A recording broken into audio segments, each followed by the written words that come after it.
শুভ teaching Bangla চ্যানেলে তোমাদেরকে welcome.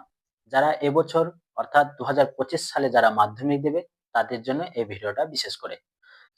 Bangla ব্যাকরণের যে এসিকিউ সমাধান, সেই এসিকিউ সমাধান আলোচনা করব। প্রথম সেট হচ্ছে বুরহা বিএনস হাই স্কুল, পেজ নম্বর 2।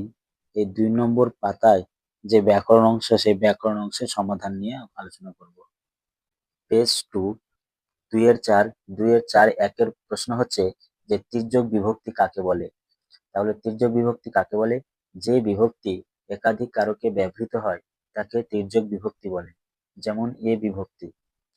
সম্বন্ধ পদ কারক নয় কেন? সম্বন্ধ পদে নাম পদের সঙ্গে প্রত্যক্ষ সম্পর্ক থাকে না বলে সম্বন্ধ পদ কারক নয়, অকারক।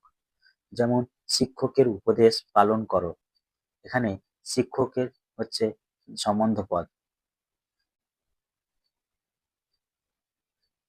একটি নিত্য সমাসের উদাহরণ দাও। একটি নিত্য সমাসের উদাহরণ হলো ভাষান্তর, অন্য ভাষা। উপপদ তৎপুরুষ সমাস কাকে বলে? উপপদের সঙ্গে কৃদন্ত পদের যে সমাস হয় তাকে উপপদ তৎপুরুষ সমাস বলে। যেমন দিবাকর, দিবা করে যে। একটি গৌণ কর্মের উদাহরণ দাও। একটি গৌণ কর্মের উদাহরণ হলো তুমি আমাকে খেলনাটি দাও।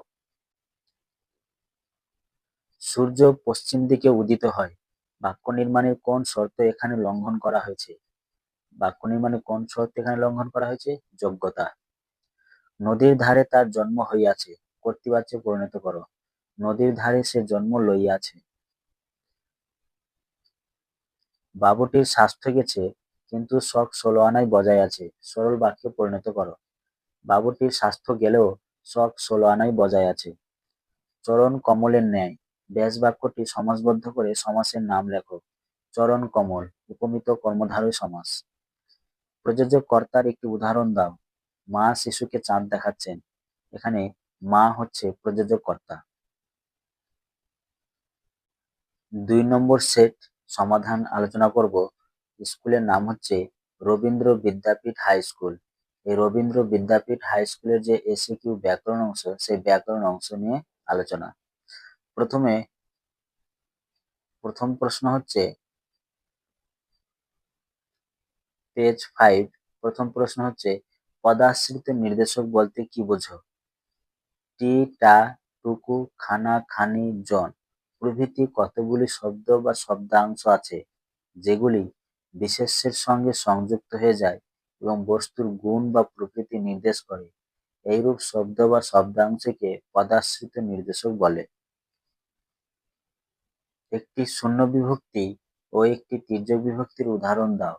একটি শূন্য বিভক্তির উদাহরণ হলো রাম ভালো ছেলে, এখানে রাম পদের সঙ্গে শূন্য বিভক্তি যুক্ত হয়েছে।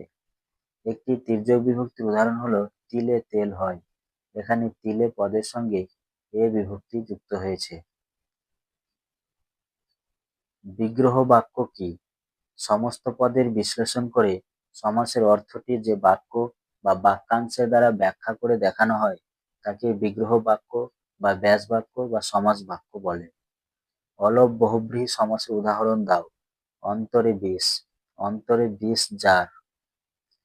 কর্ম কর্তৃবাচ্য কাকে বলে?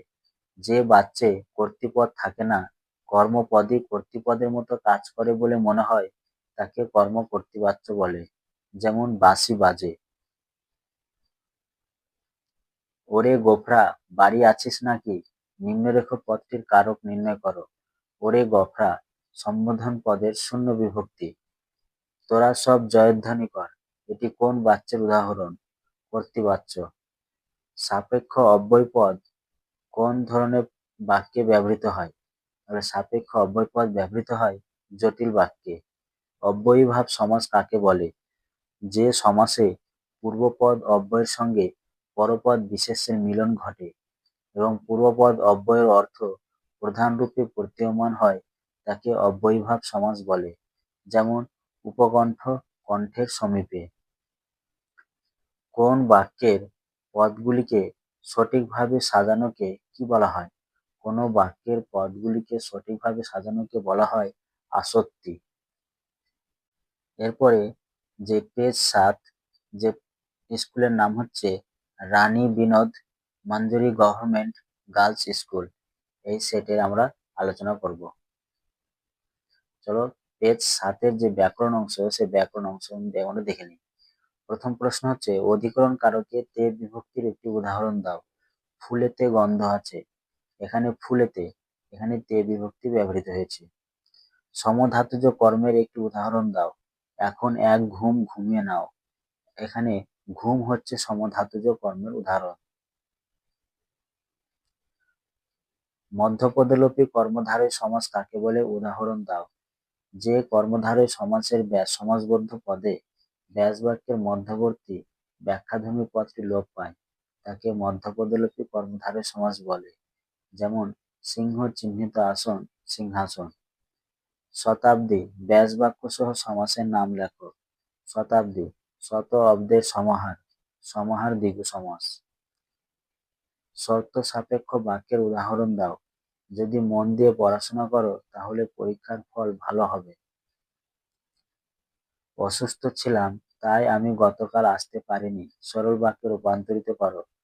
অসুস্থ থাকার কারণে গতকাল আসতে পারিনি। এ কথা সে বহুবার শুনেছে। কর্মবাচ্যে পরিণত করো। এ কথা তার বহুবার শোনা হয়েছে। উদ্দেশ্য ও বিধেয় অংশ চিহ্নিত করো। ওরা ভয়ে কাঠ হয়ে গেল। ওরা হচ্ছে উদ্দেশ্য, ভয়ে কাঠ হয়ে গেল বিধেয়। বারেক ঠেকানো মাথা, মাথা বারেক ঠেকানো হইল। কর্ম কর্তৃবাচ্যের কর্ম কি ধরনের কর্ম, কর্তাবিহীন কর্ম। এরপরে আমরা দেখব Medinipur town school for girls, পাতা 10 নম্বরের যে ব্যাকরণ অংশ, সেই ব্যাকরণ অংশের সমাধান আমরা দেখব। প্রথম প্রশ্ন হচ্ছে, বিভক্তি বলতে কি বোঝো? যে বর্ণ বা বর্ণ সমষ্টি শব্দ বা ধাতুর সঙ্গে যুক্ত হয়ে পদ গঠন করে সেই বর্ণ সমষ্টিকে বিভক্তি বলে।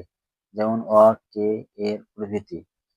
ওগো শুনছো, এই বাক্যে সম্বোধন পদ কোনটি?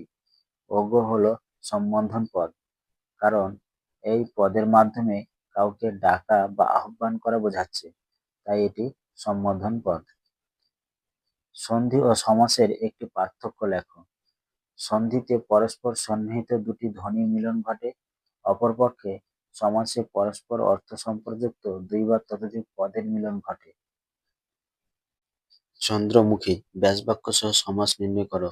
চন্দ্রমুখী, চন্দ্রের মতো উজ্জ্বল মুখ যার, মধ্যপদলোপী বহুব্রীহি সমাস। পঙ্কে জন্মে যা, এটি কোন সমাসের উদাহরণ? পঙ্কজ, উপপদ তৎপুরুষ সমাসের উদাহরণ। বাক্য নির্মাণের শর্ত তিনটি কি কি? বাক্য নির্মাণের শর্ত তিনটি হলো আকাঙ্ক্ষা, যোগ্যতা এবং আসক্তি। বাক্যটি পরিবর্তন করো। তুমি এলে আমি যাব, জটিল বাক্যে যদি তুমি আসো তাহলে আমি যাব। বাক্যটির উদ্দেশ্য ও বিধেয় অংশ চিহ্নিত করো। সোমা বিকেলে মাঠে খেলতে যায়। সোমা উদ্দেশ্য, বিধেয় হচ্ছে বিকেলে মাঠে খেলতে যায়। বাচ্য কথাটির অর্থ কি? বাচ্য কথাটির অর্থ হলো বলবার যোগ্য বা যা বলা যায় বা কথনীয়। বাচ্য পরিবর্তন করো। তুমি কাল আসবে কি, ভাব বাচ্চে। তোমার কাল আসা হবে কি, ভাব বাচ্চে। এই ছিল তোমাদের মধ্যশিক্ষা পর্ষদ যে টেস্ট পেপারের ব্যাকরণ সমাধান, সেই ব্যাকরণ সমাধান।